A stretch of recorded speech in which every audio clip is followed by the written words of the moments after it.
E agora, exatamente 22 horas, estamos começando mais um encontro aqui do nosso canal do Grão AB. E hoje, evento especial, o episódio número 1 do nosso Roberta de Neve e as 7 questões. Teremos aqui 7 questões, 7 encontros, 7 temas do direito civil, parte geral, obrigações, contratos, responsabilidade civil, família, coisas e sucessões. 7 pontos no exame de ordem para você. Essa última semana é uma última semana especial, feita com muito carinho para vocês. E eu estou aqui, conforme prometido, um beijo enorme para todo mundo que está aí acompanhando a gente. Estou muito feliz, né? Estamos juntos nesse momento. Vai chegando, manda o link agora do nosso encontro para todo mundo que pode acompanhar essa aula, que precisa desse encontro. E hoje, nesse episódio número 1, estamos juntos em parte geral. Quero ter o código do seu lado, quero fazer parte dessa história de aprovação e vamos começar hoje o nosso caminho de glória rumo aos 7 pontos do nosso exame de ordem. 7 pontos para garantir feliz da vida. Eu digo amém. Você diz amém? Amém. Vai chegando. Quero mandar um beijo para todo mundo que tá aí. Olha só o povo no sábado. O povo no sábado. O povo falando, né? Luz, é tinta ou cloro. Para de falar que meu cabelo tá verde porque eu pintei esse cabelo. Podia estar matando, podia estar roubando, podia estar me alimentando, podia estar dormindo, mas não, eu tô aqui, feliz da vida com vocês. Olha o povo do Brasil inteiro, que delícia. Bora gabaritar civil? Gente, eu fiz esse momento, tá? Aqui, cabelo solto, só pra abertura, mas tá um calor da miséria do rato aqui, da febre do rato. Então, nada de cabelo solto, vou prender meu cabelinho, porque, tipo assim, gente, não tá dando não, tá? Foi só um momento aqui, ó, abertura do nosso encontro, ensinando vocês a usar o meu cuquete aqui, né? O coquinho da Roberta. Então, aí a gente prende e segue o bonde, porque assim tem que ser. A gente faz só a abertura bonita, o resto a gente fica feio, porque o que interessa não é a beleza aqui, o que interessa aqui é o nosso conteúdo. Vai ter cantoria hoje? Vai sim, senhor. Aliás, olha o caminhão da aprovação passando na sua rua para te convidar a fazer 7 pontos. Eu disse 7 pontos. Repita, 7 pontos no exame de ordem. Então vamos junto.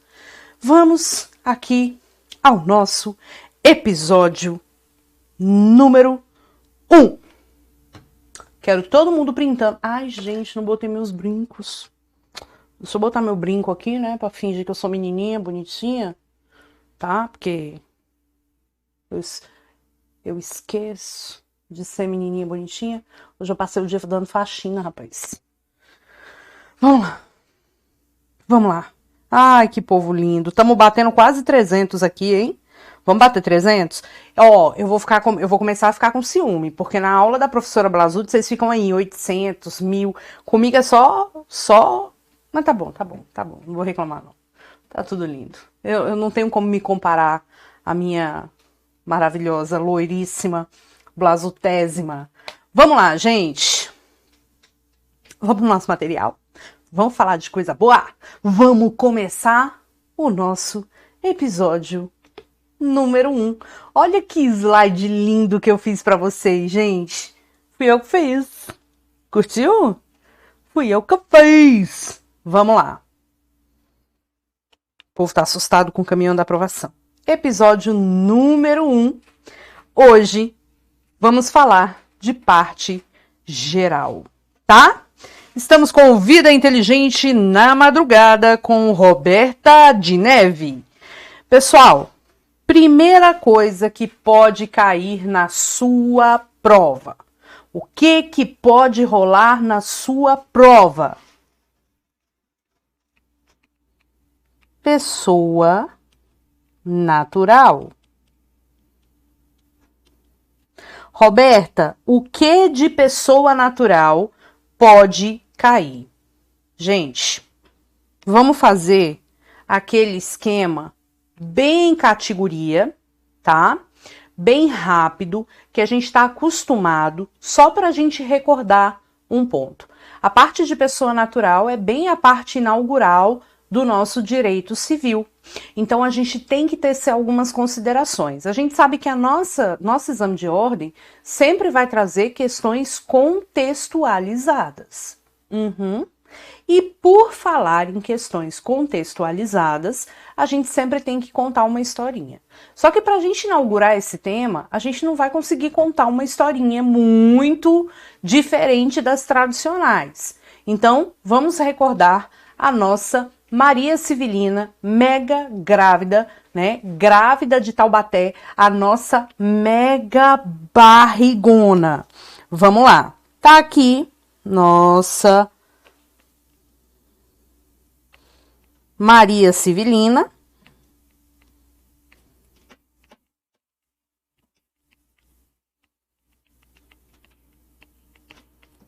E o que há dentro do barrigão dela é o menino, tá? E aí, o menino, evidentemente, é chamado de quê? Nascituro. Já vamos logo dizer aqui que nascituro tem direito, né? Nascituro tem direitos. Prof, quais são os direitos que a gente pode encontrar aí do nascituro? Ora, o nascituro tem direito a dano moral. Vou escrever aqui, ó. O nascituro tem direito a dano moral. O nascituro pode ser considerado herdeiro, porque para ser herdeiro tem que estar ali, né, pelo menos concebido, vivo ou pelo menos concebido.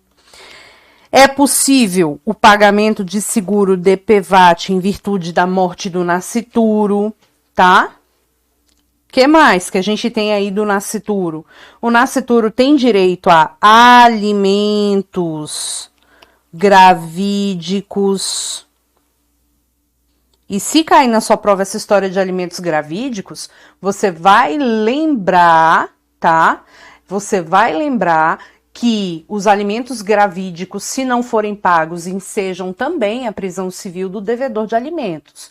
E os alimentos são irrepetíveis. Isso quer dizer que, se nasceu o menino e não é filho daquele que pagou os alimentos, não tem como devolvê-los, ok? Não tem como devolver alimentos pagos.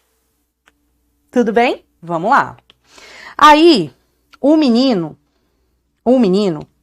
tem outros direitos também, né? Não vamos ficar mencionando tudo aqui.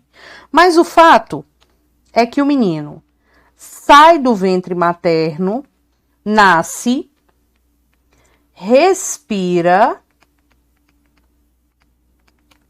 ganha personalidade jurídica, vou escrever, ganha personalidade jurídica ou personalidade civil.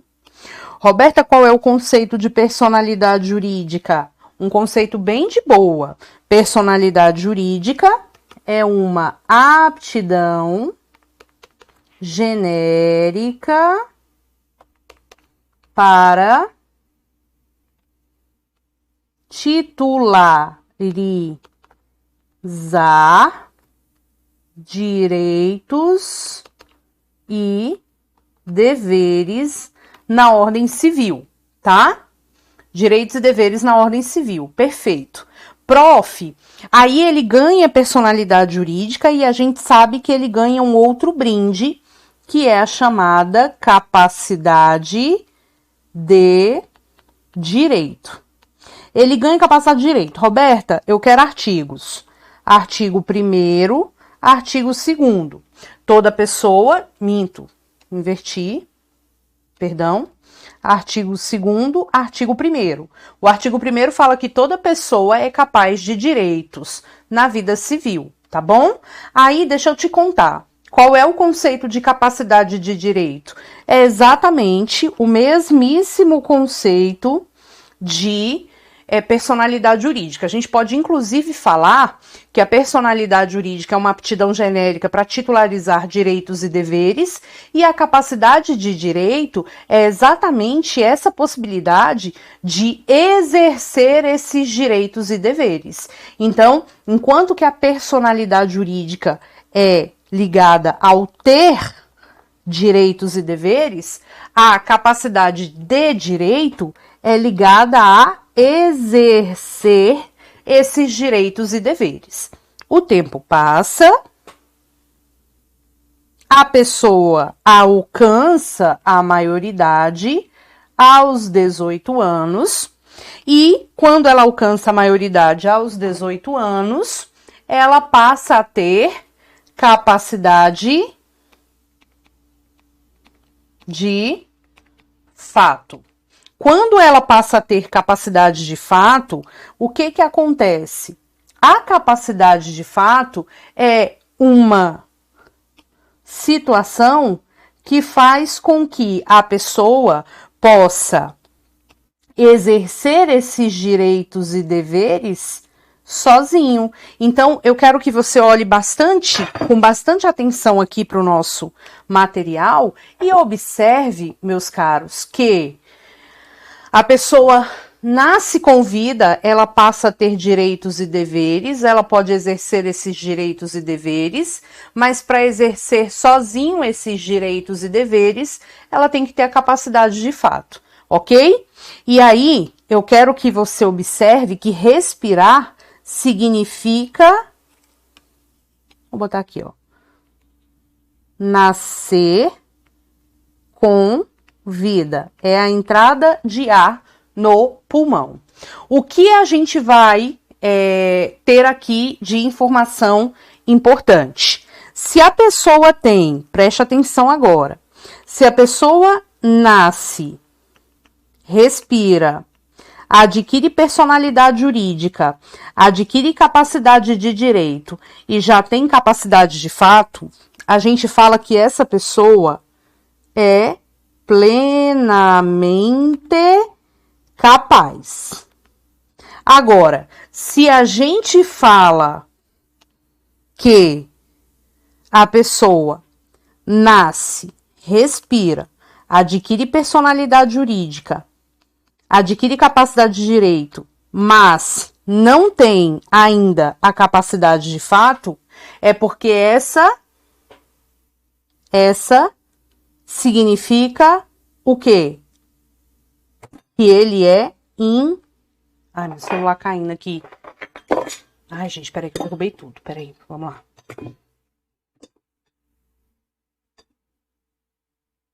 Olha só.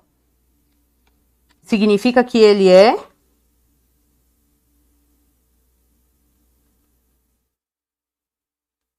incapaz, tá? Pessoal, quero que você observe o seguinte. Quando a gente tem essa parte aqui de incapacidade, eu quero que você não esqueça que a pessoa com deficiência é completamente capaz, sobretudo depois do Estatuto da Pessoa com Deficiência. Então, se cair na sua prova que o fulano, né, tem uma deficiência e por conta disso ele é incapaz, você já vai acender o alerta aí na cabecinha. Quando a gente tem essa questão da pessoa com deficiência, essa pessoa é completamente capaz. Então, vamos lá, olha só. Vamos botar aqui uma cereja de bolo, porque o mais importante não é o bolo, é a cereja que bota em cima. E a gente vai consignar que pessoa com deficiência é capaz. Perfeito, prof. Pessoa com deficiência, portanto, é capaz. Isso aqui é uma informação que cai na sua prova. Mas, professora, quem é o incapaz? Quem é o incapaz? Professora, o incapaz é aquele que não tem capacidade de fato. Ou porque ele não alcançou os 18 anos, ou porque também alcançou os 18 anos, mas ele perdeu essa capacidade por uma situação qualquer. Então, dá uma olhada só na informação que eu vou colocar para você.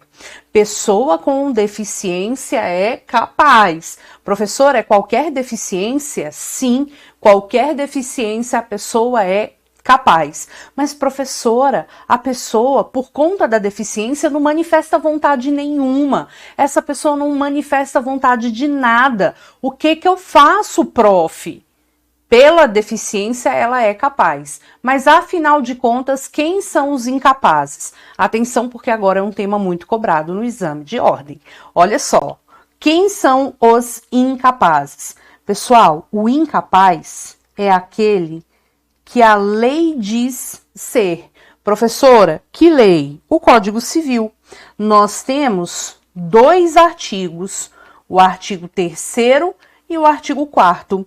O artigo 3º fala quem é o absolutamente incapaz. E o artigo 4º menciona quem é o relativamente incapaz. Prof, quem são essas pessoas? Ok? Prof, quem são essas pessoas? Dá o print nessa tela agora.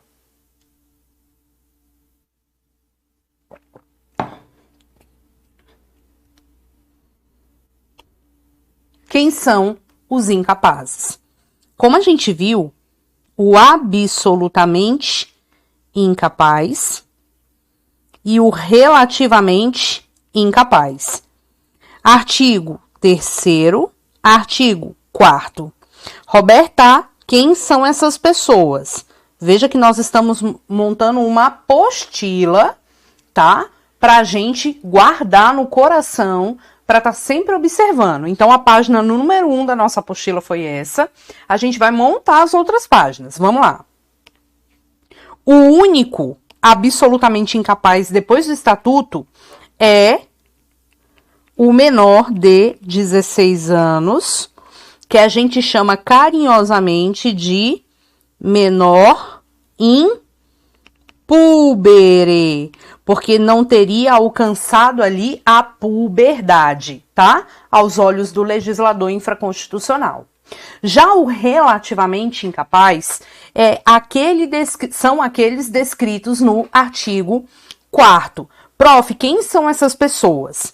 São os maiores de 16 e menores de 18, que são chamados de menores púberes.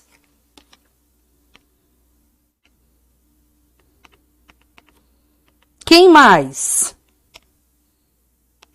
O ébrio habitual, que é aquele alcoólatra. Quem mais? O viciado em tóxico. Quem mais? Aquele que, por causa transitória ou permanente, não manifestam vontade, e também os pródigos. Quem são os pródigos? São os gastadores compulsivos. São aqueles que vão dilapidando o patrimônio a ponto de acabar com tudo sem nem sentir, sem nem pensar na hora do Brasil, ok? Roberta, o que a gente vai observar aqui? Vamos lá. Meus amores, muito cuidado com essa questão da incapacidade, tá? Por quê? O que a gente tem aqui em relação a isso? A gente já sabe que a pessoa com deficiência é o quê? É capaz, tá? A pessoa com deficiência é completamente capaz. Mas, Roberta, e se ela não conseguir manifestar vontade? Aí ela será considerada o quê? Será considerada relativamente incapaz. Então, se cair na sua prova, permaneça olhando aqui para a nossa tela. Se cair na sua prova que uma pessoa sofreu um acidente, já caiu. Aliás, foi até uma questão de um medicamento, eu acho. O menino estava tomando medicamento e aí ele descobriu que ele tomando um medicamento controlado, aquele medicamento que ele estava tomando era um medicamento que veio com um probleminha no lote, né, na substância, na fabricação, e aquele lote que ele comprou era um lote que estava dando errado, e com aquilo ele passou a ser gastador compulsivo, ou com essa situação ele passou a não ter discernimento das coisas da vida, discernimento nenhum, ou até mesmo uma pessoa que está em coma e está entubada e está internada e não tem manifestação de nada. Você nunca vai marcar que essa pessoa é absolutamente incapaz, porque se acontecer isso, a gente vai observar que aquela pessoa é, na pior das hipóteses, um relativamente incapaz. Como, prof? Olha só. Olha só. Vou colocar umas bolinhas aqui para destacar quantas pessoas nós falamos aqui. 1, 2, 3, 4, 5, tá? E aqui só uma.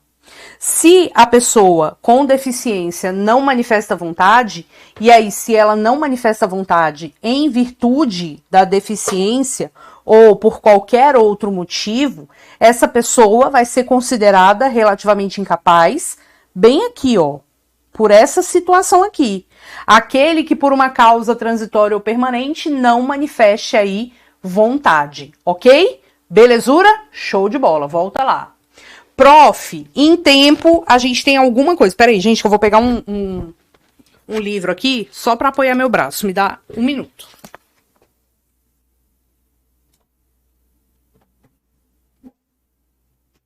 Pronto. Só para apoiar o braço da prof aqui, que o braço tá capenga aqui hoje. Pronto, voltei. Senão eu não consigo terminar Senão eu não consigo terminar a semana, né, de aula, porque eu tô apoiando aqui e aí meu braço fica doendo de que só, sabe? E hoje eu dei uma faxina pesada aqui. Então vamos lá, agora, ai, ufa, que alívio. Agora tá de boa, vamos lá. Então, uma pessoa com deficiência, ela pode ser considerada o quê? Ela pode ser considerada relativamente incapaz, mas não por conta da deficiência, por conta dela não manifestar vontade. Cai na sua prova assim, fulano sofreu um acidente, bateu a cabeça, não manifesta vontade nenhuma, de nada. Essa pessoa será considerada o quê? Na pior das hipóteses, relativamente incapaz, porque não manifesta vontade. Então, muito cuidado com essa situação aqui, tá? Agora, o fato é que essas pessoas podem praticar atos da vida civil, né? Vamos colocar aqui, ó, o incapaz, ele pode assinar contrato? Pode. O incapaz, ele pode praticar atos da vida civil. Mas ele pode praticar atos da vida civil desde que sejam representados. Essa representação a gente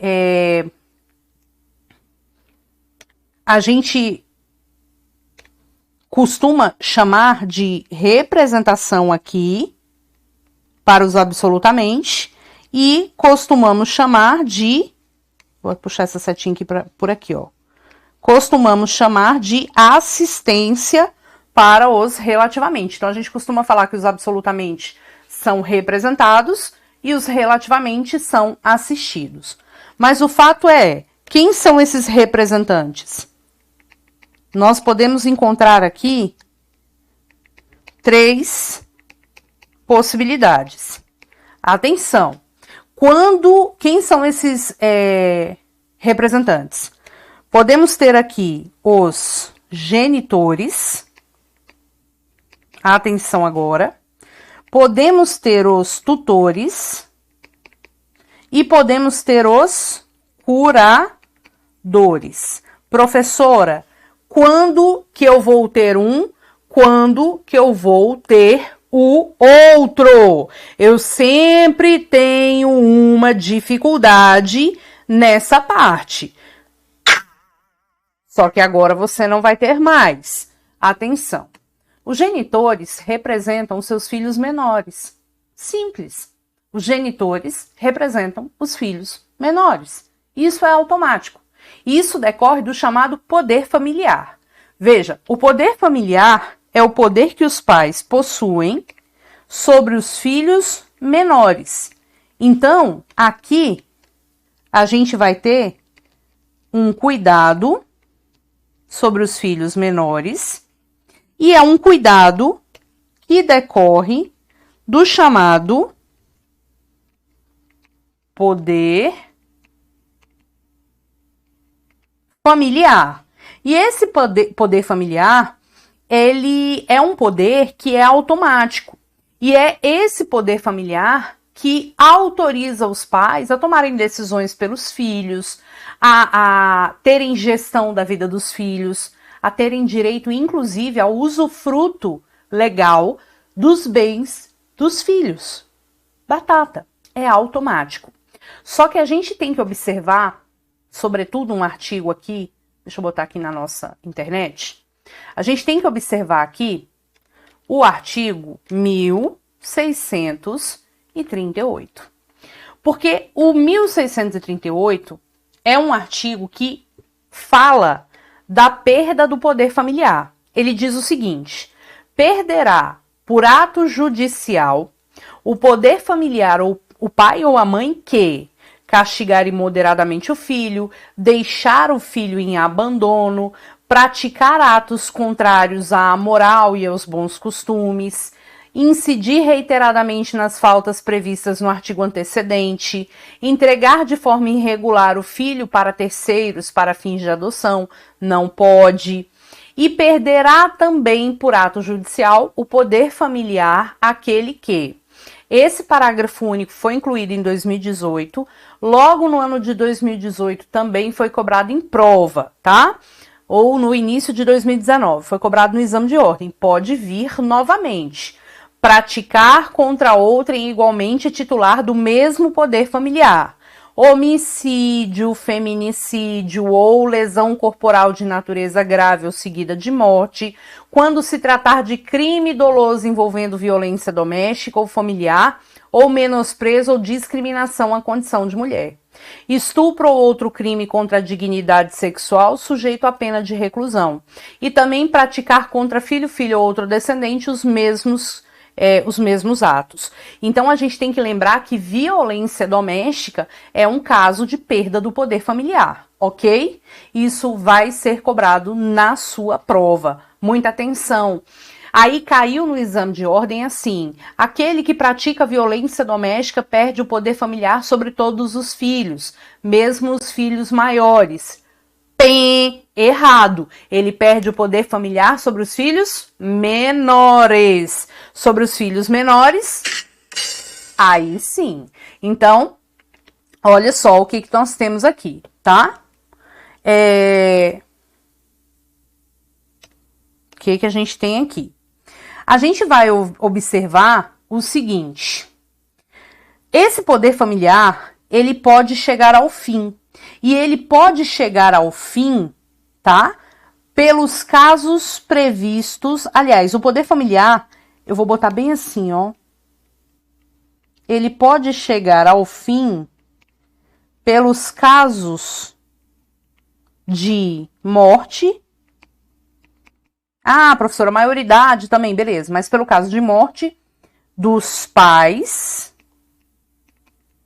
ou perda do poder familiar. Perda é o mesmo que destituição, é o artigo que a gente estava agora, que é o 1638. Quando ocorre a morte dos pais ou a perda do poder familiar, os filhos menores não podem ficar assim, ou no vácuo. Eles precisam de alguém para tomar conta deles. E quem é que vai tomar conta dos menores quando eles não possuem os pais, posto que falecidos, ou esses menores, ou os pais perderam o poder familiar? Como é que vai funcionar essa história? Prof, vamos lá. Quando isso aqui acontecer, a gente vai ter a designação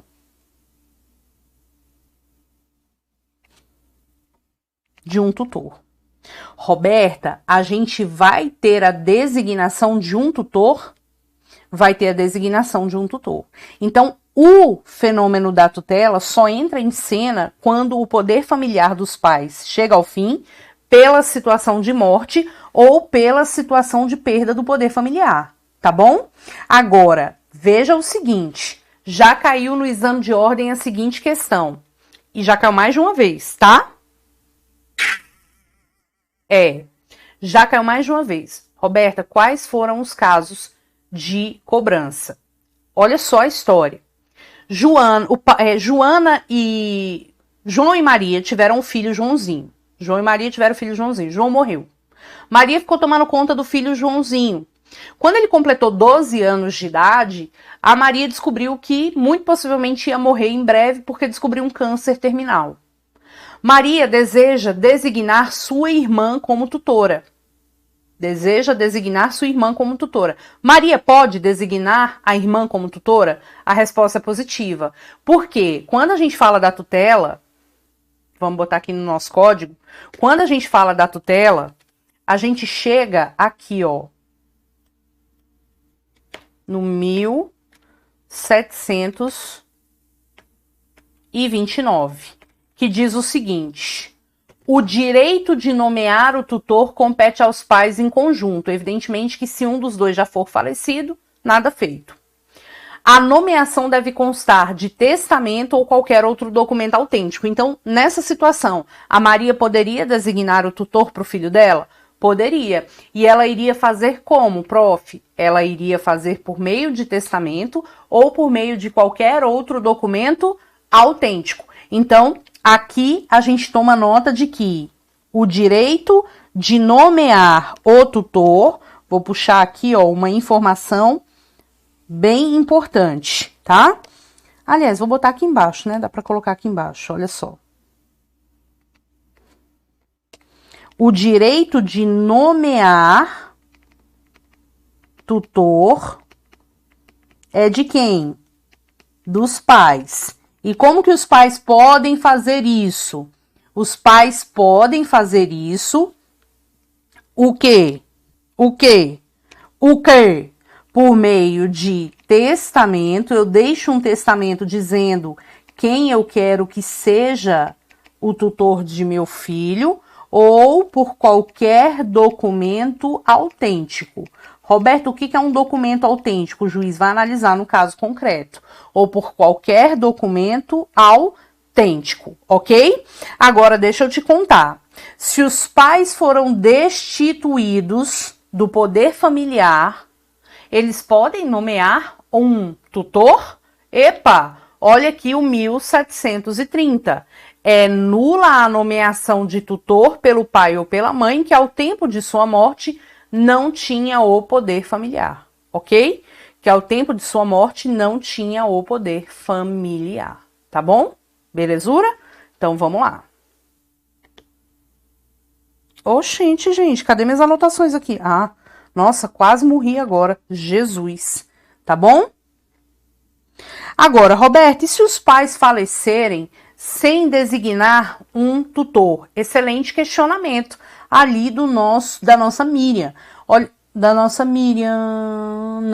nossa Gedânia. Professor, e quando os pais morrem sem documentos, os filhos são tutelados por um parente? E se o tutor morrer, a obrigação passa aos descendentes deste? Não. A obrigação não passa aos descendentes deste. A obrigação segue o 1731. Olha só, em falta de tutor nomeado pelos pais, incumbe a tutela aos parentes consanguíneos do menor nesta ordem. Os ascendentes do menor, claro que não vai ter o pai, nem ao sono bater, mas vamos lá. O pai ou a mãe, não vai ter o pai ou a mãe. Então, os avós, preferindo de grau mais próximo aos mais remotos. Ai, meu Deus, deixa eu botar um áudio aqui para poder acordar.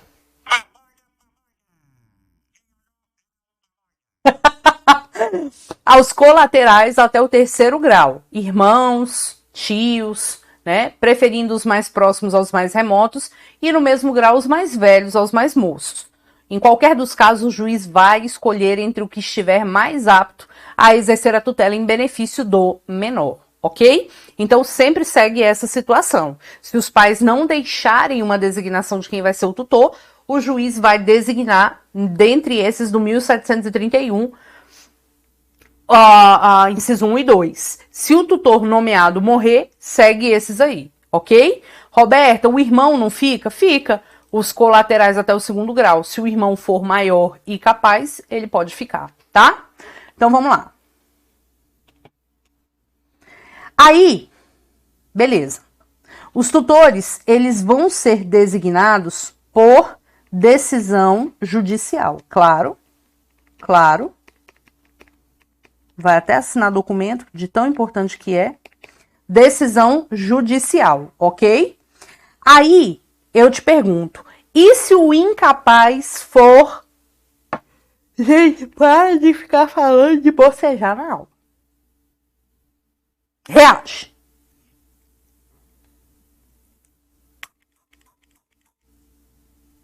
Acorda. Vamos lá. Quando a gente fala aqui do maior que é incapaz, a gente vai observar que os curadores entram em cena. Então, os curadores serão designados também por decisão judicial e, sendo designados por decisão judicial, vão tomar conta dos maiores incapazes. Só que, quando ocorre um maior incapaz, a gente tem que observar que vai surgir, então, o fenômeno da curatela e a partir do estatuto da pessoa com deficiência, a gente vai ter a curatela como uma medida excepcional. Ah, professora, é uma medida excepcional por quê? Porque é o seguinte, primeiro, a pessoa com deficiência é capaz. Segundo, a gente só vai ter o fenômeno da curatela nos casos de relativamente incapaz, maior. O menor não. Terceiro, para as pessoas que possuem um discernimento simplesmente reduzido e podem tomar decisões da própria vida, mas precisam de um apoio, de um aconselhador, a gente pode ter o fenômeno da tomada de decisão apoiada. Tem uma categoria de OAB, tá? Então, quando a pessoa consegue ter um discernimento mínimo, a gente vai designar a chamada tomada de decisão apoiada, estampada no 1783-A do Código Civil, que diz o seguinte, vamos aqui, 1783-A, incluído pelo Estatuto da Pessoa com Deficiência, tá? A tomada de decisão apoiada, que é o processo pelo qual a pessoa com deficiência elege pelo menos duas pessoas idôneas que são os apoiadores, com as quais mantenha vínculo e que gozem de sua confiança para prestar-lhe um apoio da tomada de decisão sobre atos da vida civil, fornecendo-lhe os elementos e informações necessários para que possa exercer sua capacidade. Então aqui eu quero que você preste atenção que vou falar que o seu cabelo tá verde, que aí você fica bravo. Meu cabelo não está verde. Coloca um cropped e reage, mulher. Ah, meu Deus, deixa eu subir aqui a blusa pra virar um cropped, né? Ainda bem que não dá pra ver aqui, porque senão ia ser só a tragédia. Mas... Brasil, presta atenção aqui no negócio. A tomada de decisão apoiada, a decisão é da pessoa com deficiência. Os apoiadores apenas dão aconselhamentos, tá bom? O apoio. Então, voltando aqui, olha só. Olha só. Para os menores, genitores. Roberta, mas se os menores não tiverem sobre ele o poder familiar? Tutores. Para os demais casos,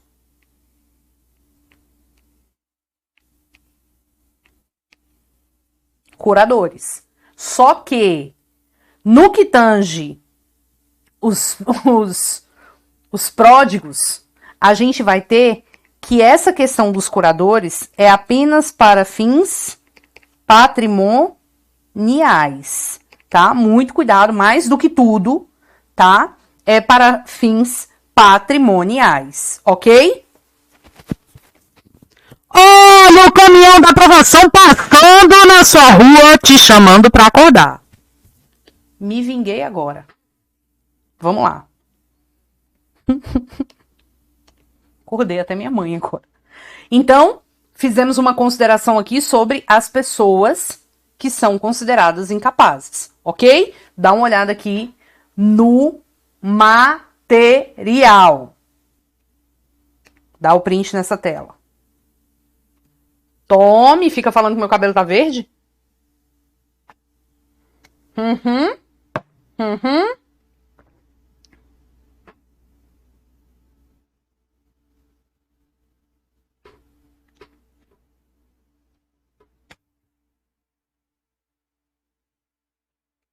Agora, quero pegar uma parada aqui para vossas senhorias.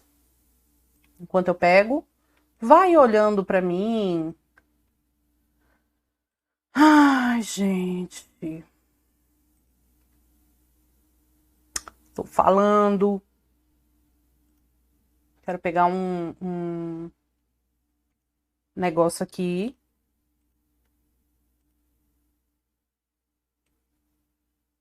Que eu quero fazer com vossas excelências. Professora, e os indígenas? Os indígenas são regulados pelo Estatuto do Índio, tá? Não é aqui pelo Código Civil mais, é pelo Estatuto do Índio. E ele é considerado uma pessoa capaz, tá? É porque eu tô só arrumando aqui o material para botar uma questão aqui para vocês. Eles são considerados capazes, salvo o índio que não esteja inserido em sociedade. Se ele não estiver inserido em sociedade, dizendo o artigo 8º do Estatuto do Índio, aí a gente vai ter uma situação peculiar de que os atos praticados por esse índio são atos, digamos, nulos, tá? Quero só fazer um negócio aqui bem bonitinho com vocês. Dá trabalho, viu, gente, fazer isso aqui. Misericórdia do Pai.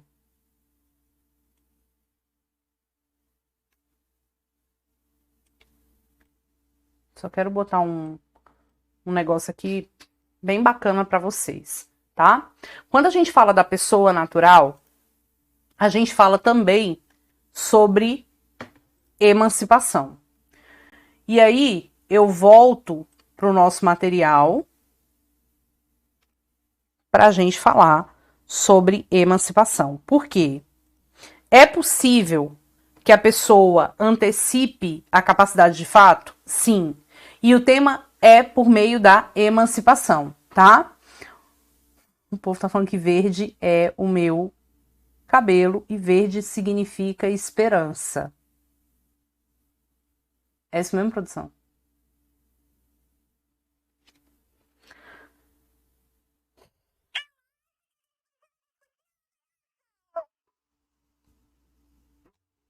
Vou dar na cara de vocês já já. Eu vou dar. Vamos lá. É possível emancipar? É possível. Quando é que a gente tem os casos de emancipação? Tá? Quando é que a gente tem os casos de emancipação? A emancipação vai acontecer com base no artigo 5º, tá?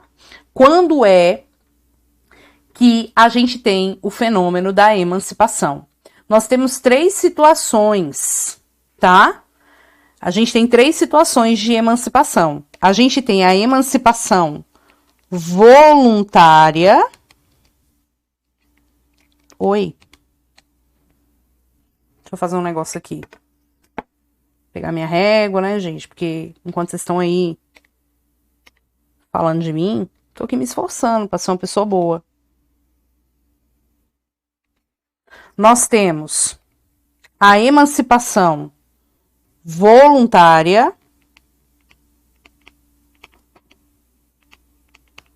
a emancipação judicial e a emancipação legal. A emancipação judicial, voluntária e legal. A voluntária é concedida pelos pais direto no cartório quando o menor tem 16 anos, então, portanto, por escritura pública, em caráter irrevogável. Roberta,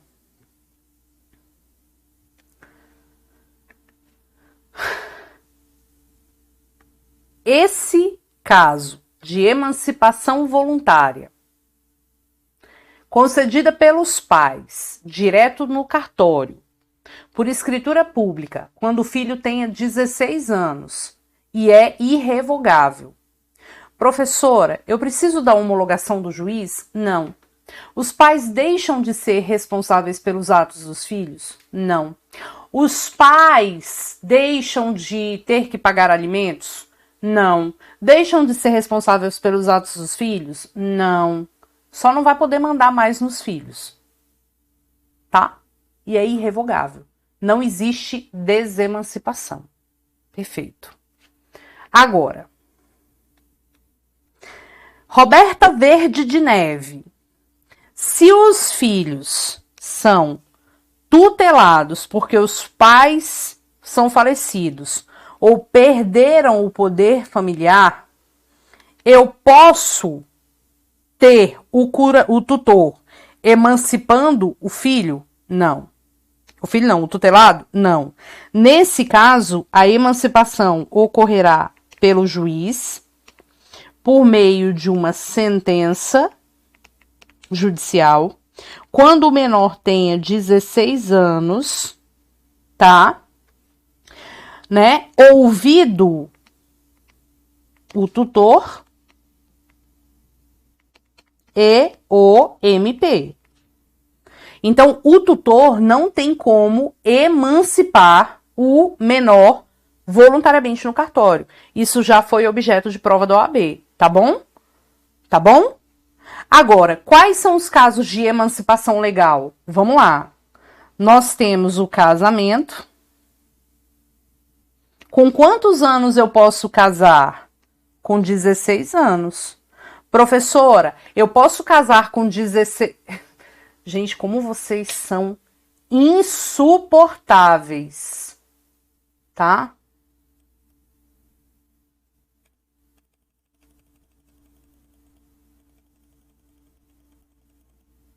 Polvinho. Melhorou meu cabelo? Pronto. É porque isso aqui é um croma, ó, a caneta aqui na minha mão, tá vendo? Aí fica verde, ó, verde, a ponta tá verde. Sacou? Ó, a fita verde também não aparece. O livro verde aqui não aparece. Me deixa. Vamos. Brincadeira, tá, gente? É brincadeira, mas com fundo de verdade. Vamos lá. Olha só.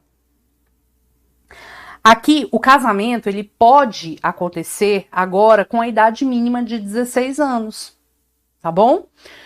Roberta, é possível casar com menos de 16 anos? Não, nem se o Papa autorizar, não vai casar, tá bom? A lei agora é muito clara, e isso foi modificado recentemente. Professora, eu quero artigo. Vamos ao artigo, olha lá. Tá vendo que aqui com fundo branco não fica verde?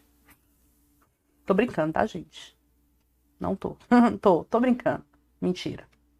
1520. Não será permitido, em qualquer caso, o casamento de quem não atingiu a idade núbio, observado o disposto no 1517. Então, para casar com 16 anos, eu tenho que ter o consentimento dos meus pais. Autorizou, eu emancipo. Agora, Roberta, eu posso viver uma união estável e eu estou emancipado? Não. Por quê? Porque a união estável não consta no artigo 5º. Então, a gente vai observar que união estável não emancipa. Tá? Então, vamos lá. União estável não emancipa, tá bom? Isso também já foi objeto de prova da OAB. Inclusive, eu acho que recentemente teve uma questão que foi assim, o João casou com 16 anos com a Maria, né? E aí foi lá viver com a Maria e tal, casou, emancipou, beleza? Divorciou com 17, descobriu o inferno na Terra. E aí foi lá viver a vida pós-divórcio. Divorciou com 17. Podemos afirmar que ele volta a ser incapaz? Claro que não. Divorciou com 17, ele continua sendo capaz. Afinal de contas, o casamento aconteceu. Ok? Volta lá. Além do casamento, nós temos o exercício, tá? De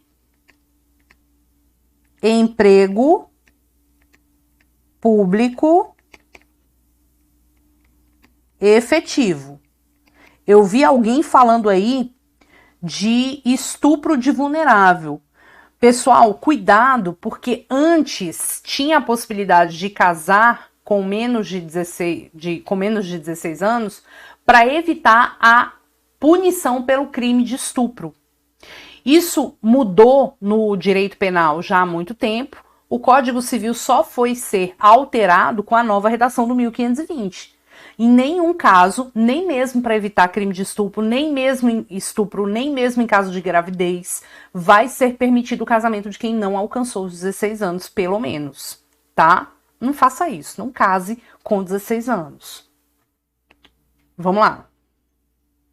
Aí, emprego público efetivo não é estágio, tá? Não é aprovação num concurso, não é ser nomeado, tá? É exercício de emprego público efetivo. Você tem que estar exercendo o emprego público efetivo. A gente vê aí que tem alguns concursos que você pode entrar com 17 anos, você vê até, acho que foi do BRB, teve concurso aqui, emprego público e empresa pública ou sociedade de economia mista que contrata a galera com 17 anos. Então, estariam emancipados, ok?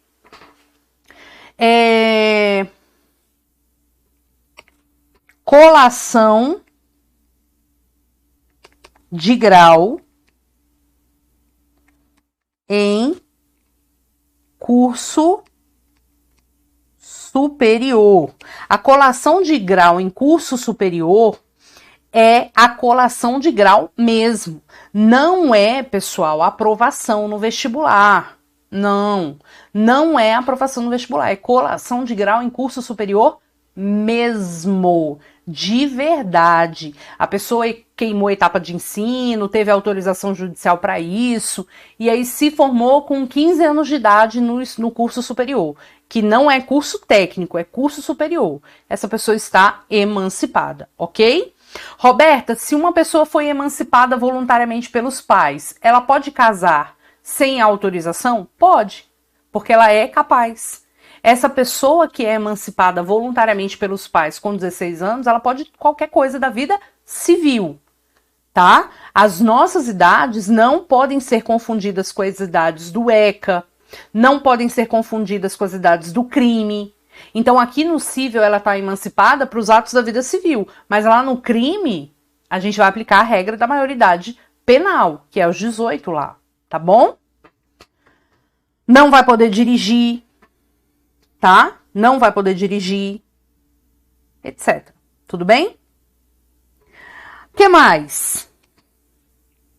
Quando por estabelecimento civil ou comercial. Não me pergunte qual é a diferença entre um e outro, porque eu não sei. Estabelecimento civil comercial ou por relação de emprego. O menor, com quantos anos? Pelo menos com 16 anos, tenha economia própria. Tipo, a criatura consegue viver por si. Nesse caso, tranquilo, tranquilo, tranquilo, ok? A pessoa tem economia própria, ela recebe ali a renda dela, ela vive por ela, então vai ser feliz, está emancipado, ok? Nesses casos de emancipação legal, não precisa ter homologação judicial. Dá o print nessa tela aí.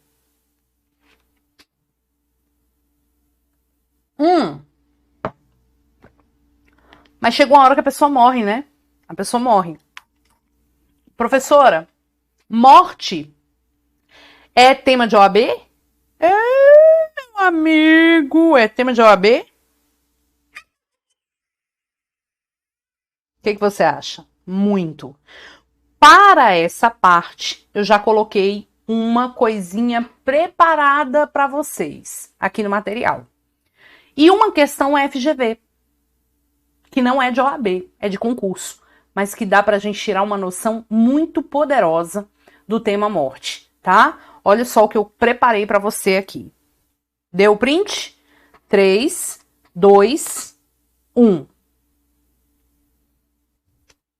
Olha isso.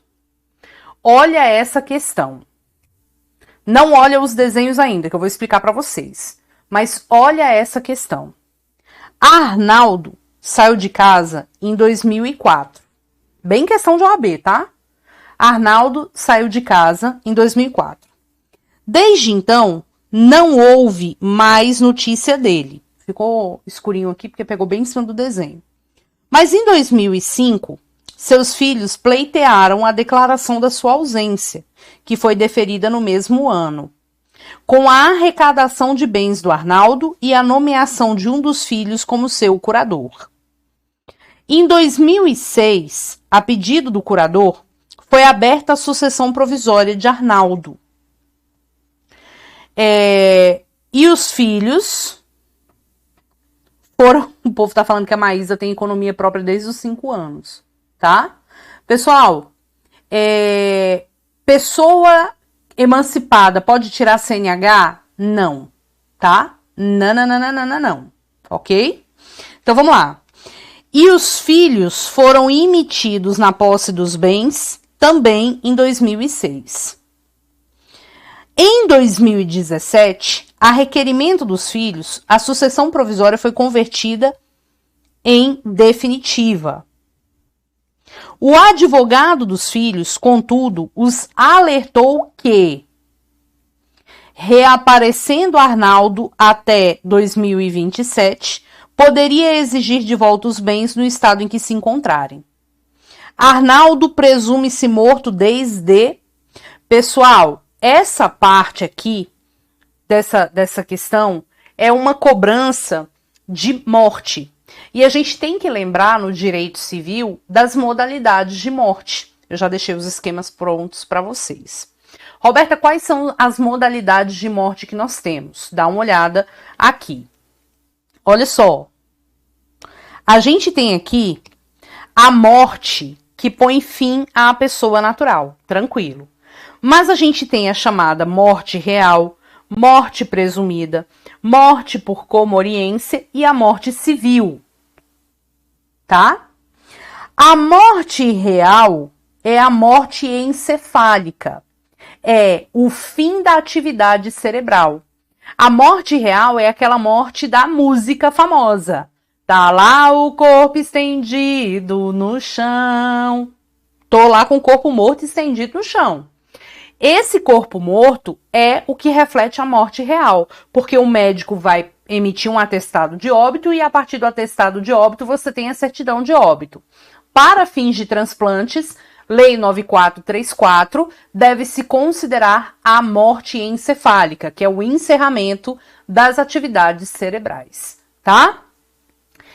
Se eu não tiver o corpo morto, mas houver uma chance de morte, a gente começa a falar de morte presumida, que é queridíssima da FGV, tanto na parte de OAB quanto na parte de concurso, que é de onde eu tirei essa questão. Essa questão é uma questão de concurso público, tá bom? Roberta, o que é a morte presumida? Eu tenho morte presumida com declaração de ausência e eu tenho morte presumida sem declaração de ausência. O que é a morte presumida com declaração de ausência e sem declaração de ausência? Primeiro, você tem que entender o que é o ausente. O ausente é aquela pessoa que sumiu do domicílio sem deixar notícia, tá? É a pessoa que sumiu do domicílio sem deixar notícia. É a Lorena, que cansou de ser juíza do TJDFT, que cansou de ser professora de processo penal, sabe tudo de processo penal, mas falou, cara, eu quero ser cantora de axé lá aliás, eu quero ser vendedora de miçanga no Camboja e eu vou embora daqui, não vou falar pra ninguém. E ela pega as coisas dela e vai embora pra lá. E aí, a gente observa que essa pessoa, Lorena, pode ter falecido, né? A gente que tá aqui não sabe pra onde ela foi, mas ela é ausente, porque a gente não pode ter uma certeza da morte, né? Não existe uma alta probabilidade de morte. Então a gente declara a ausência da Lorena e depois, se ela realmente não voltar, a gente pede ali o reconhecimento da morte dela. Então perceba que a gente tem aqui, ó, a morte presumida sem declaração de ausência e a morte presumida com declaração de ausência. Sem declaração de ausência é quando é altamente provável a morte de quem estava em perigo de vida ou de quem estava em guerra ou campanha. A guerra terminou já tem 2 anos e a pessoa não voltou.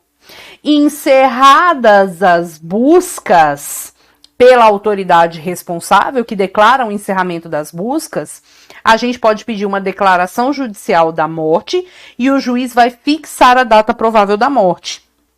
Toda vez a FGV questiona isso aqui, ó. E o juiz não pode fixar a data provável da morte. O juiz deve fixar a data provável da morte.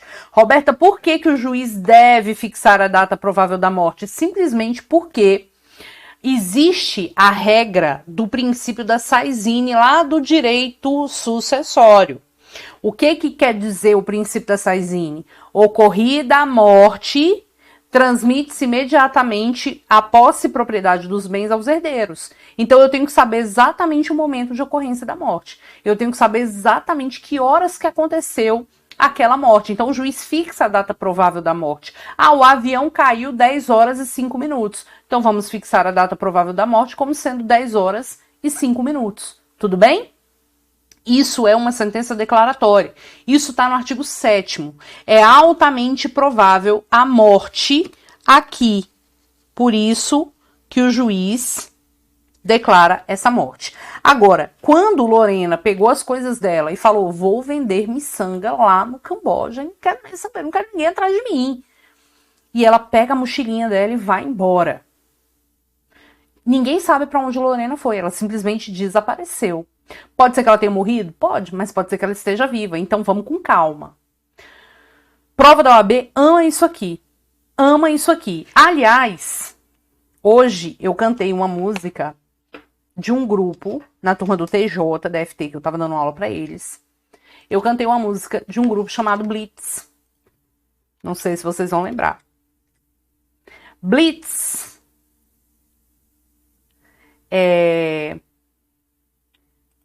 tem uma música que... Nossa, bateu! Que é... Blitz é uma banda de rock brasileira, né? O grupo foi formado em 1982. Ah, professora, eu sou nova, nasci em 2005. Para! Que tem uma música que é Longe de Casa. E aí, pra gente dar uma espairecida aqui, né, no momento, a gente tem essa música que chama Longe de Casa, que diz assim,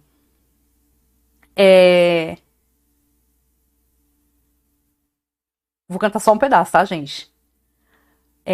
Longe de casa, há mais de uma semana, milhas e milhas distante do meu amor. Será que ela está me esperando? Eu fico aqui sonhando, voando alto, tão perto do céu. E aí ele vai falando. Vou entrando em qualquer barra, eu faço meu caminho. O rádio toca uma canção que me faz lembrar você. Eu fico louco de emoção e já não sei o que vou fazer. Estou a 2 passos do paraíso, não sei se vou voltar. Estou a 2 passos do paraíso, talvez eu fique por lá. Estou a 2 passos, enfim. E aí no meio da letra ele fala assim, ele começa, né, falando assim: a radioatividade leva até vocês mais um programa da série. A série Dedique um Programa àquele que você ama. Eu tenho aqui em minhas mãos uma carta de um ouvinte que nos escreve e assina com um singelo pseudônimo de Mariposa Apaixonada de Guadalupe.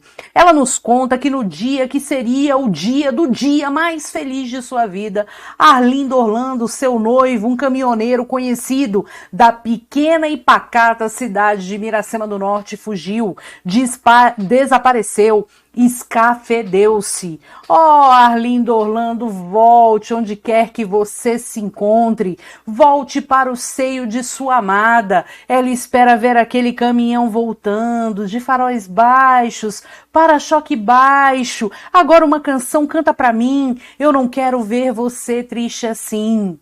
Estou a 2 passos do paraíso. Meu amor, eu vou te buscar. E aí, Arlindo Orlando desapareceu, escafedeu-se. Quem escafedeu-se? O ausente. Curte, olha só o que a gente aqui tem. Arlindo Orlando, volte para o seio de sua amada, volte para o seio de sua amada. Arlindo Orlando desapareceu. Vamos pegar Arlindo Orlando aqui na parada de sucesso. Arlindo Orlando desapareceu. Ocorrendo o desaparecimento, tá? Eu inicio a saga. Essa saga é relatada do artigo 22 a 39. E aí, do 22 a 25, deixa eu pegar aqui um mais clarinho. Do 22 a 25, primeira fase. 26 a 36, segunda fase. 37 a 39, terceira fase do procedimento. Roberta, o que vai observar aqui? Desapareceu, escafedeu-se Arlindo Orlando. A gente vai ter o quê? O desaparecimento. Eu vou pedir para o juiz que designe um curador para tomar conta dos bens. Por quê? Porque quando Arlindo Orlando escafedeu-se, que o professor de português não me veja falando errado assim, mas é de propósito. Quando Arlindo Orlando escafedeu-se, ele deixou bens. E aí, gente, quem vai levantar cedo no domingo para esquentar o carro de Arlindo Orlando? A galera das antigas vai saber do que eu tô falando. Carro movido a álcool, a gente tinha que levantar meia hora antes de sair para poder ligar o carro e deixar o carro esquentando na garagem. Quem vai levantar cedo para ligar o carro de Arlindo Orlando movido a álcool, aquele Monza cinza antigo? O curador. O curador. Aí, quando o curador é nomeado, vem a ideia. O curador nomeado, a gente espera 1 ano ou 3 anos se o ausente tiver deixado o procurador. Passou 1 ano ou 3 anos, a gente começa a contar aqui, ó, este prazo de 1 ano a 3 anos para o início da sucessão provisória. Então quer dizer que se o Arlindo Orlando realmente não voltar nesse período, a gente inicia a sucessão provisória. Aí, o juiz da sucessão provisória vai fazer uma partilha provisória entregando esses bens aos herdeiros. Essa decisão do juiz que faz a partilha provisória, ela leva 180 dias para transitar em julgado. Quando transita em julgado, a gente começa a contar 10 anos. Roberta. São 10 anos? Rapaz, são 10 anos. 10 anos dos 180 dias. Pronto. Começa a contar 10 anos. Se ele realmente não voltar, a gente inicia a sucessão definitiva, o juiz transforma essa partilha provisória em uma partilha definitiva, declara a morte de Arlindo Orlando, declara a morte de Arlindo Orlando, declara a morte de Arlindo Orlando, e aí 10 anos começam a se contar novamente. 10 anos. Eu começo 10 anos de novo. Porque se 10 anos a criatura realmente não voltar, aí fica tudo ok, tudo que foi dividido fica ok de verdade. Tá? Fica ok de verdade. Roberta, por quê? Porque nesse momento da partilha provisória, é provisório. Mas quando o juiz transforma essa partilha provisória em definitiva, na verdade, a gente tem aqui uma propriedade resolúvel. O que é a propriedade resolúvel? É aquela propriedade que se resolve por um determinado acontecimento. Qual seria o acontecimento? O retorno de Arlindo Orlando. Se ele realmente voltar, mesmo depois da propriedade definitiva ali, partilha definitiva com a propriedade resolúvel, ele teria direito aos bens no estado em que se encontrem, se existir algum bem naquele momento. Porque definitivo, na veracidade mesmo, só depois de 10 anos da sucessão definitiva. Aí fica ok. Então, vamos à questão e vamos colocar aqui as datas, tá? Vamos lá. A questão diz, Arnaldo saiu de casa em 2004 e desde então não houve mais notícia dele. Em 2005, os filhos pleitearam a declaração de ausência que foi deferida no mesmo ano. Então, em 2005, o juiz declarou a ausência da criatura, tá? Que foi deferida no mesmo ano, com a arrecadação de bens do Arnaldo e nomeação de um dos seus filhos como curador. E em 2006, a pedido do curador, foi aberta a sucessão provisória, 2006, de Arnaldo. E os filhos foram emitidos na posse dos bens. Beleza, partilha provisória aqui, ok? Em 2017, então passou ali os 10 anos. Em 2017, vou até botar aqui de vermelho para destacar. Em 2017, a requerimento dos filhos, a sucessão provisória foi convertida em definitiva. O advogado dos filhos, contudo, alertou que reaparecendo Arnaldo até 2027, que seria aqui, ó, quando ficaria tudo ok, poderia exigir de volta no estado em que se encontrem os bens. Tá bom? Tudo bem? E aí? Podemos afirmar, então, que Arnaldo presume-se morto desde 2017. Essa é a resposta da questão, tá? 2017, ok? Show de bola? Agora, eu quero voltar com você, já volto nesse slide aqui. Eu quero voltar com você para dizer uma coisa. Momento respirar. Tem gente que sofre muito, né, nessa caminhada. Mas estamos juntos, né? Estamos juntos no sofrimento, estamos juntos aqui nesse momento. E esse momento é um momento de muita reflexão. A gente tem que ter fé, porque se a gente não tiver fé, a gente não sabe nem onde a gente vai parar, tá? Então a gente precisa ter fé, a gente precisa ter esperança, a gente precisa acreditar, sobretudo acreditar mesmo. E eu quero abrir uma coisa aqui para vocês. Peraí, deixa eu conseguir aqui abrir.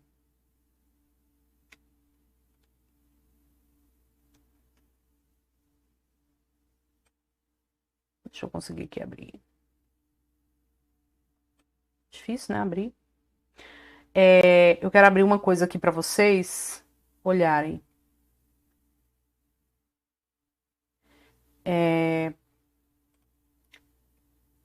Existe um texto que eu amo. Amo de paixão. Que é um texto sobre as pegadas na areia. Eu quero que você pare a aula agora, tá? Pare a aula agora. Eu quero que você feche o olho, que eu vou ler um texto para vocês, que é um texto que sempre mexe muito comigo. Então, para o que você estiver fazendo agora. Para. E escuta. O momento é de angústia, tá? O momento é de dificuldade. E nesse momento, eu sei que a gente se sente muito só. A gente se sente só, a gente se sente inseguro, a gente não tem confiança na gente, a gente acredita que não somos capazes, a gente não tem esperança, a gente está esgotado, cansado. A gente pensa em desistir. E a gente pensa que as coisas que a gente deseja não são pra gente. Eu sempre falo, esse é o momento que a gente para, respira, pensa e retoma a fé que tem dentro da gente. Se vai ser pra gente ou não, Deus é que vai dizer. Roberto, eu não acredito em Deus. Algo que te move. Que seja uma energia, que seja uma matemática, algo você acredita que te move. Sonhei que estava caminhando na praia, juntamente com Deus. E revi, espelhado no céu, todos os dias da minha vida.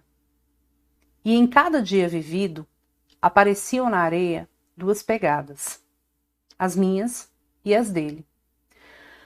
No entanto, de quando em quando, vi que havia apenas as minhas pegadas, e isso, precisamente, nos dias mais difíceis da minha vida.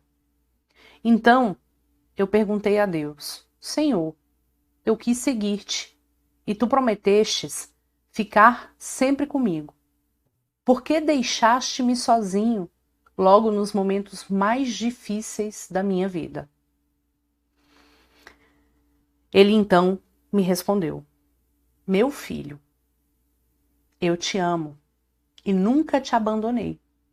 Os dias que viste só um par de pegadas na areia são precisamente aqueles dias que eu te levei nos meus braços. Esse texto é um texto que diz muito, muito, muito sobre a nossa caminhada. Eu parei a nossa aula, porque a nossa aula não terminou. Eu parei a nossa aula para você sentir que você não está sozinho. Que você não está sozinha. Nós estamos juntos. Mesmo na distância, nós somos um todo. Eu acredito em você, você acredita em mim, estamos juntos. E sabe quem foi que colocou a gente juntinho aqui hoje? Algo muito maior que nos move. Uma vez o professor Pablo falou assim: sempre que você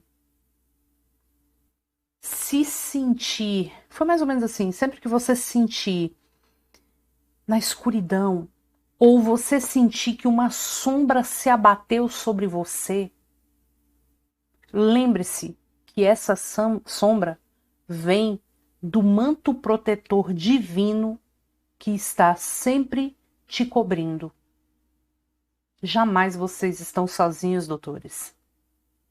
E Deus, ou o que nos move, vem sempre traduzido, contemplado por um amigo, por uma mãe, por um pai, por um filho, por um marido, por uma esposa, por um professor que está com você. Tenha fé, acredite, estamos juntos. Fé. Fé é quando você põe o pé sem saber se você vai ter onde pisar. Acredite. Estamos juntos, doutores. Vamos continuar a nossa aula? Pronto. Dá o print nessa telinha aí, então. Mas, a gente vai observar o seguinte. Ainda temos aqui, a gente ainda tem aqui, tá? Infelizmente, a gente ainda tem que lidar com algumas coisas, né? Mas vamos lá.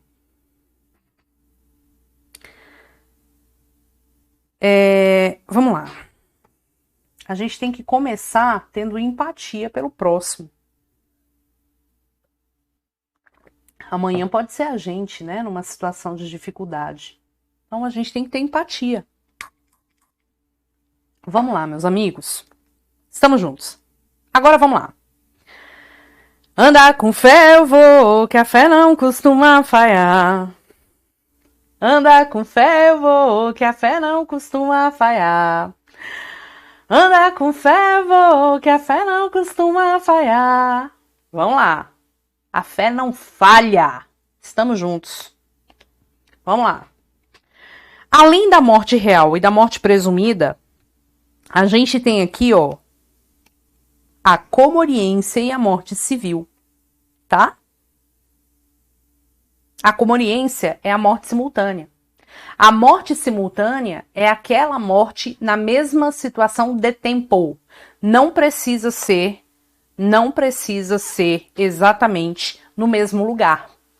E a comoriência é relevante, sobretudo e especialmente para fins de direito sucessório, tá? Para fins de direito sucessório.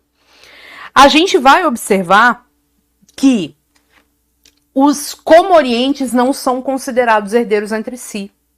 Por quê? Porque para você ser herdeiro de alguém, você precisa estar pelo menos vivo. Aliás, pelo menos não, você precisa estar vivo ou pelo menos concebido. Então, a bem da verdade, a gente sabe que a morte simultânea vai acontecer quando não der para verificar quem morreu primeiro. Por exemplo, caiu um avião, os corpos estão lá destruídos. Não dá para saber quem morreu primeiro. Comoriência. Não podemos presumir que o mais velho morreu primeiro, o mais novo morreu primeiro, enfim, não dá pra presumir que o mais legal, o mais chato morreu primeiro, o mais gordo, o mais magro, o mais velho, o mais novo ou recém-nascido. Não dá pra saber. Não dá pra presumir. Então, se não der pra saber quem morreu primeiro, comoriência. E aí a comoriência ela vai ter consequência prática só lá no direito sucessório. Se você encontra mãe e filho mortos e não dá para saber quem morreu primeiro, eles não serão considerados herdeiros entre si. Segue a ordem de vocação hereditária do artigo 1829. Não dá para saber quem morreu primeiro? Comoriência. E a gente tem também a tal da morte civil. Roberta, o que é essa morte civil? Aqui eu relembro também uma outra música que é uma música, parece que é de Thierry, que diz: Ô Rita, volta desgramada, volta Rita que eu perdoo a facada. Ô Rita, não me deixa, volta Rita que eu retiro a queixa. Imagina vocês a seguinte situação. Vamos lá que eu vou desenhar. Imagina vocês o seguinte. Vamos lá. Imagina que... Vou pegar os nomes dos nossos alunos. Vamos lá. Imagina que... Deixa eu pegar alguém aqui. Imagina que Jorge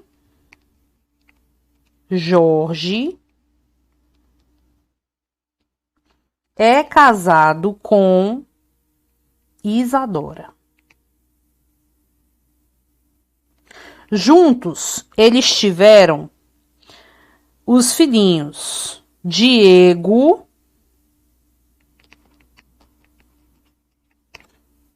quem mais? Gisele, quem mais?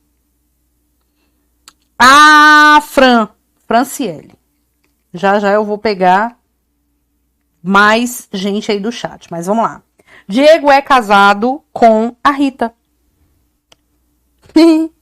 Diego é casado com a Rita.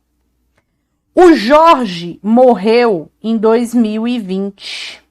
A Isadora também morreu de desgosto em 2020. Aí sabe o que aconteceu? Diego é casado com Rita. Ex-Diego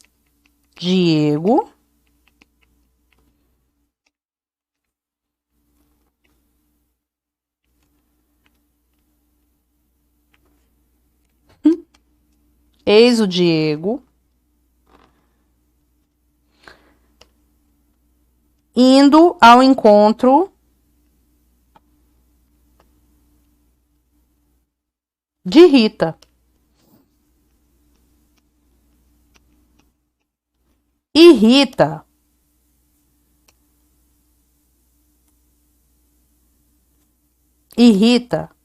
tem em sua mão uma faca. E Rita enfia a faca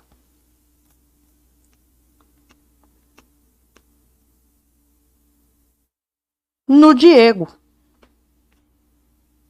Diego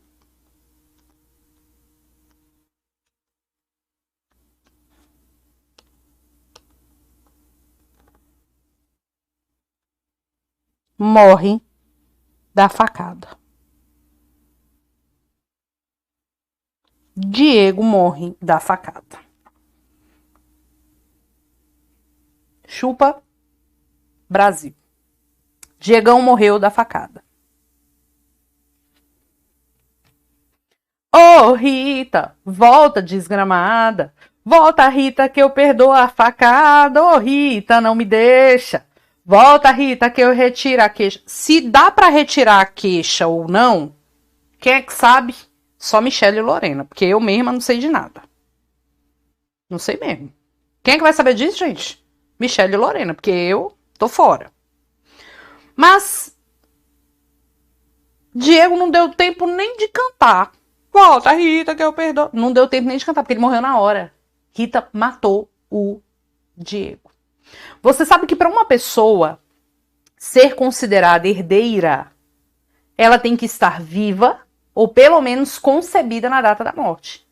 Só que a gente sabe do artigo que a gente lembra muito, muito, muito de Suzane Richthofen, que matou os pais. Prof, que artigo é esse? Vamos aqui no nosso glorioso 1814. São excluídos da sucessão os herdeiros ou legatários, que houverem sido autores, coautores, partícipes de homicídio doloso ou tentativa deste, contra a pessoa de cuja sucessão se tratar, seu cônjuge, companheiro, ascendente ou descendente, que houverem caluniado, em juízo o autor da herança, que é o morto, incorrerem em crime contra sua honra, ou de seu cônjuge, ou de seu companheiro, que por violência ou meio fraudulento inibiu ou obstou o autor da herança, o morto, de dispor livremente dos seus bens por ato de última vontade. Tipo, a pessoa fez sacanagem contra aquela pessoa que morreu. Pois bem, como que você exclui uma pessoa? Como que você exclui uma pessoa do recebimento da herança do coleguinha? Fingindo que essa pessoa tá morta. Quando você fala para alguém aqui,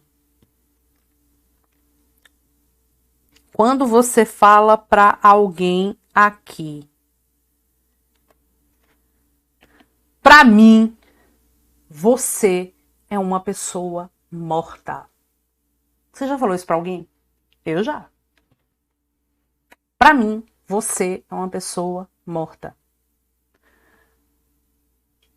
Você fala isso pra uma pessoa que você gosta? Oh, meu amor, pra mim você é uma pessoa morta. Você fala isso? Não, só se você for uma pessoa doida. Você não fala isso. Você fala isso pra quem você não gosta. E pra você falar isso pra uma pessoa que você não gosta, é porque essa pessoa fez uma merda muito, muito grande. Então, pensa no direito civil. Pra você chegar pra uma pessoa e falar, pra mim você é uma pessoa morta, é porque essa pessoa fez uma coisa muito grande. Vamos lá. Se os ascendentes de Diego estão mortos e Diego morreu, seguindo a ordem de vocação hereditária, quem a gente tem? Presta atenção. O 1829 diz que, ocorrendo a morte de alguém, a herança será deferida para quem? Aos descendentes do morto, em concorrência com o cônjuge. Não havendo descendentes, aos ascendentes, em concorrência com o cônjuge. Não havendo ascendentes, a herança vai para o cônjuge ou companheiro, evidentemente. Onde tem coraçãozinho é cônjuge ou companheiro. Não havendo cônjuge ou companheiro, a herança vai para os colaterais até o 4º grau. Primeiro, para os irmãos. Não havendo irmãos, sobrinhos.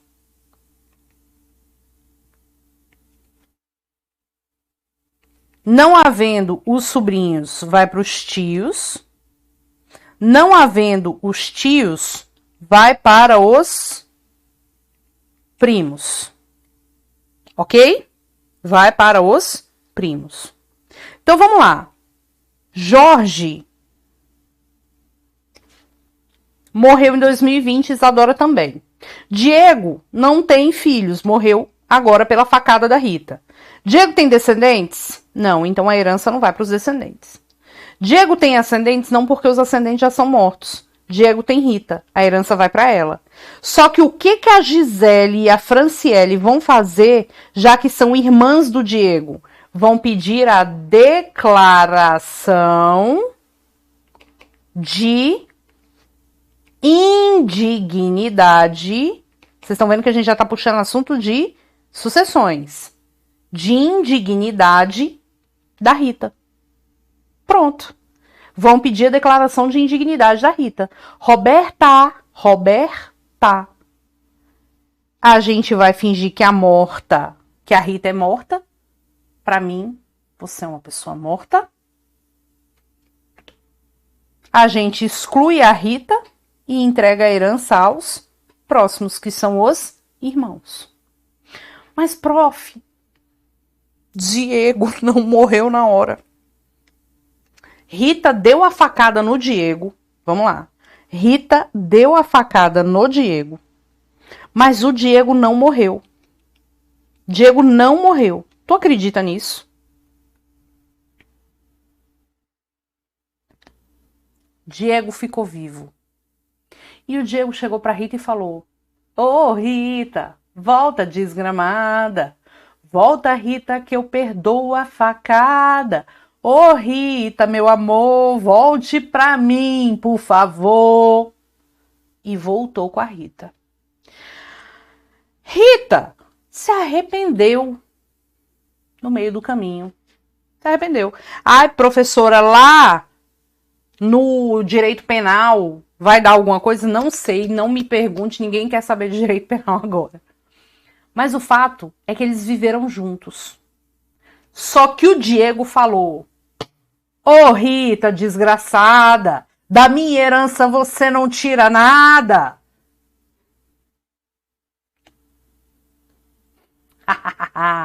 Sabe o que Diego fez? Ela tentou matar, não tentou? 1814. Será declarado indigno aqueles que houverem sido autores ou coautores, partícipes de homicídio doloso ou tentativa. Ela tentou matar, não tentou? Tentou matar, não tentou? Só que ele tá vivo, então por isso foi uma tentativa. Ô, Rita, desgraçada, da minha herança você não leva nada. Os herdeiros necessários. Quem são os herdeiros necessários? Descendente, ascendente, cônjuge ou companheiro. Podem ser privados de sua legítima se a gente fingir que ele morreu. Deserdados em todos os casos que podem ser excluídos da sucessão. Diegão vai lá, vai fazer o vingativo, vai fazer um testamento dizendo: galerinha do meu coração, se vocês estão aqui abrindo este testamento, é muito possível que eu esteja morto. Mas a Rita, desgraçada, da minha herança não vai levar nada, porque essa desgraçada me deu uma facada. Portanto, vinguei-me aqui neste momento, deserdando essa infeliz. Eis as provas que comprovem também o fato acontecido.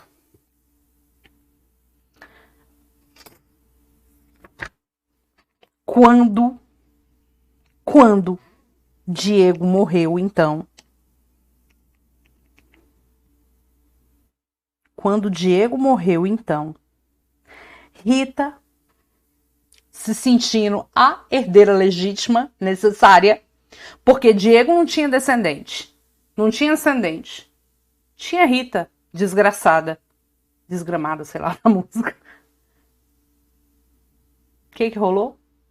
Quando abriram o testamento, ela se achando, né? Aí olharam pra ela e falaram assim: Ô, Rita, desgramada, da herança dele tu não leva nada. Tá deserdada. Você, para nós, é uma pessoa morta, meu amor. Segue tua vida feliz. Deixa eu te contar. A gente finge que Rita morreu e a herança vai pra Gisele e Franciele. Ai, como é bom saber direito civil. Como é bom. Então, quando você fala assim, você pra mim foi um sonho de uma noite sem fim. Foi o sonho, né? Você pra mim foi um sonho de uma noite sem fim. Não tem? TT Espíndola, o povo, os novinhos não vão lembrar. Você pra mim é uma pessoa morta.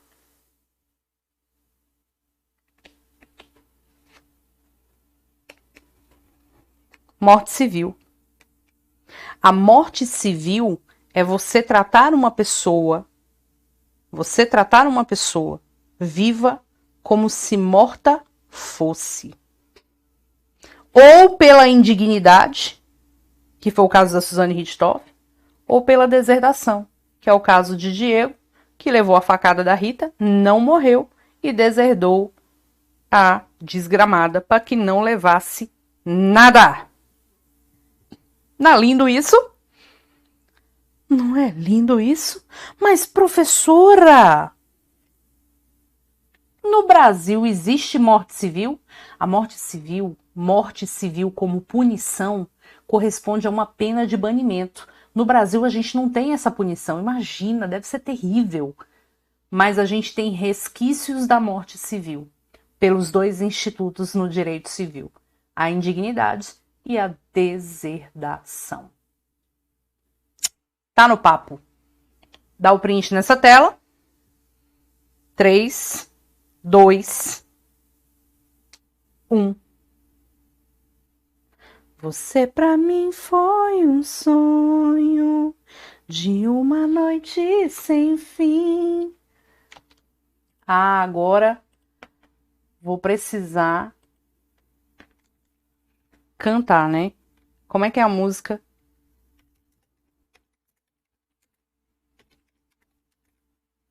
É O Sol. Nossa, gente, o nome da música é Escrito nas Estrelas. Ai, gente, não é o sonho não, é o sol. Olha a letra. Você pra mim foi o sol de uma noite sem fim, que acendeu o que sou e renasceu tudo em mim. Agora eu sei muito bem que eu nasci só pra ser sua parceira, seu bem, e só morrer de prazer. Caso do acaso bem marcado em cartas de tarô. Oh, oh, meu amor, esse amor de cartas claras sobre a mesa é assim. Signo do destino, que surpresa ele nos preparou. Oh, oh, meu amor, nosso amor estava escrito nas estrelas. Tava assim. Ah, que lindo! Que lindo! Gente, eu não sou essa afinação toda, né? Mas a gente tenta. Eu amo karaokê. Eu tenho um microfone de karaokê. Gente, eu amo. Quando vocês tirarem a OAB, me chamam pra um karaokê. Ai, essa é do fundo do baú. TT Espíndola. Adoro. Eu amo karaokê, gente. A música que eu mais canto no karaokê é aquela. Marrom Bombom. Marrom Bombom. Marrom Bombom. Pronto. Vou pegar agora aqui e contar uma história para você de Jericó. Jericó. Roberta, Jericó. É Jericó, é? É. Chamarei personagens, porque deu muito certo essa história que eu contei numa outra aula. Chamarei personagens que não são do Grão AB, mas são do Gran Curso Online. Érico Palazzo, Arago Sanderson, famoso Aragonê, Geilza, Geilzete e Rodrigo Cardoso. A história de Jericó. Um belo dia, Geilza chegou para o Érico Palazzo e falou: Érico, a gente manda tão bem nesse negócio de penal e processo penal. A gente dá tão certo. Vamos abrir um curso jurídico? E aí o Érico olha e fala: vamos! Qual vai ser o nome do curso jurídico de Geilza e Érico Palazzo? Jericó. Jericó Cursos. E eles foram lá e contrataram o Rodrigo Cardoso para dar aula.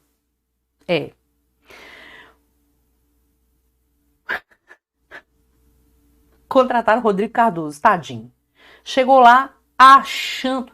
Rodrigo Cardoso chegou lá jurando sedução. Jurando sedução. E falou assim: gente, vocês vão me pagar quanto para dar essa aula? Geilza e Érico olharam um para o outro e falaram: muito dinheiro. Um dinheiro que você jamais imaginou receber. Aí o Rodrigo Cardoso chega lá e dá aula. Vocês acreditam que Geilza e Érico, o curso jurídico, não pagou o Rodrigo? Roberta.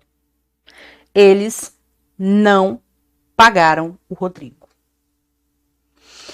Rodrigo, indignado, ajuizou uma ação contra... Aliás, não vou nem falar contra agora. Ajuizou uma ação para cobrar seu prejuízo. Eu te pergunto, quem são os réus desta ação judicial? E eu conto para vocês nas cenas dos próximos capítulos, no nosso próximo encontro. E eu termino hoje cantando uma música para vocês. Uma canção maravilhosa. Uma canção maravilhosa do grupo Os Morenos. A gente tem tudo pra dar certo. Fica comigo, com você por perto, tudo é tão bonito. Fica comigo, na beira da praia, de frente pro mar. Fica comigo, menina, é gostoso demais chamar. Eu te preciso, tira a calça jeans, bota o fio dental. Morena, você é tão sensual. Tira a calça jeans, bota o fio dental. Morena, você é tão sensual. Na areia, nosso amor. No rádio, nosso som.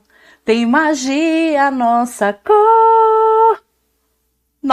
cor marrom. Beijo pra vocês.